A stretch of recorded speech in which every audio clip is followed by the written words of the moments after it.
ఖచ్చితంగా రమ్య గారు, అది రంగనాథన్ గారిని అప్రిషియేట్ చేయాల్సిందే.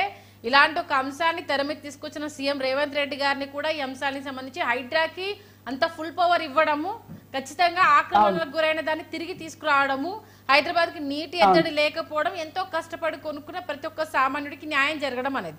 అలాగే వాష్రూమ్స్ కట్టారు, ఆక్యుపై చేశారు మీ స్థలాన్ని అని చెప్పారు కదా, అప్పుడు ఆయనతో మాట్లాడినప్పుడు ఏమన్నారు? అసలు ఏమనలేదండి.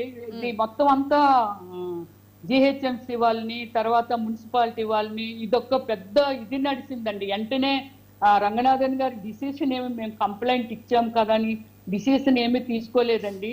10 days నుంచి దీని మీద వర్కౌట్ చేసి ఇందులో అబద్ధాలు ఏమిటి, నిజాలు ఏమిటి, ఇక్కడ ఏమి జరుగుతుందని చాట్లైట్ లో చూసి లాంగ్ దీనికండి 2011, 2012 అంత వెనక్కి వెళ్ళి దీని గురించి మొత్తం అంతా స్టడీ చేసి, ఎస్ ఇక్కడ ఇది ఎప్పుడు వేసారు, గవర్నమెంట్ దగ్గర వీళ్ళు ఎప్పుడు కొన్నారు, ఓకే దీన్ని ఎప్పుడు ఫామ్ అయింది, దీనికి రోడ్లు ఏంటి, దీన్ని ఎన్నిట్లుగా విభజించారు, ఓకే విభజించిన దానిలో నేను కొనుక్కున్నాను, శ్రీధర్రావు కొనుక్కున్నారు, ఇంకోళ్ళు కొనుక్కోవచ్చు, ఎవరైనా కొనుక్కోవచ్చు అండి. కొనుక్కోవడంలో తప్పు లేదండి. నేను కూడా అలాగే కదండి కొనుక్కున్నాను, అలా కొనుక్కోవచ్చు. బట్ గవర్నమెంట్కి సంబంధించిన రోడ్లని ఏమైతే ఉన్నాయో ఆ రోడ్లు ఇప్పుడు నా సైట్కి వెళ్ళాలంటే ఎలాగండి, నేను అమ్మనండి, నాకు కావాలి అది. నేను అప్పుడు చెప్తున్నాను, ఇప్పుడు చెప్పానండి, దాన్ని నేను నా లైఫ్ టైం అంటే సెటిల్మెంట్ ఒక దీనికోసం, నాకు ఇన్కమ్ సోర్స్ కోసము దాన్ని ప్రిపేర్ చేసుకున్నాను అన్నమాట. ఇలా ఉండాలి, దట్ ఈస్ మై లైఫ్, నా లైఫ్ నేను ప్లాన్ చేసుకున్నాను. ఇది తప్పు కాదు కదా.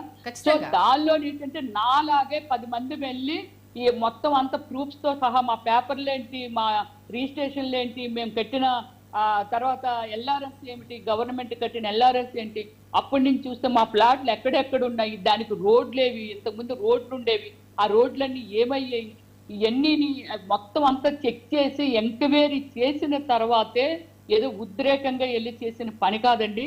మళ్ళీ ఇది అక్కడ రిపీట్ కాకూడదండి. మేము గవర్నమెంట్ ని వేడుకుంటున్నది ఏమిటంటే జిహెచ్ఎంసీ వాళ్ళని, మా రోడ్డులు మాకు వేసివ్వండి, అతను 100 కొంటే 100 ప్లాట్లు ఎక్కడెక్కడ ఉన్నాయో ఆయన ఐడెంటిఫై చేసుకోమని ఎక్కడ పెట్టుకోమనండి. అంతేకాని ఈ రోడ్లు మాత్రం ఆక్రమించుకుంటే గవర్నమెంట్ తో పాటు మేము కూడా ఫైట్ చేస్తామండి.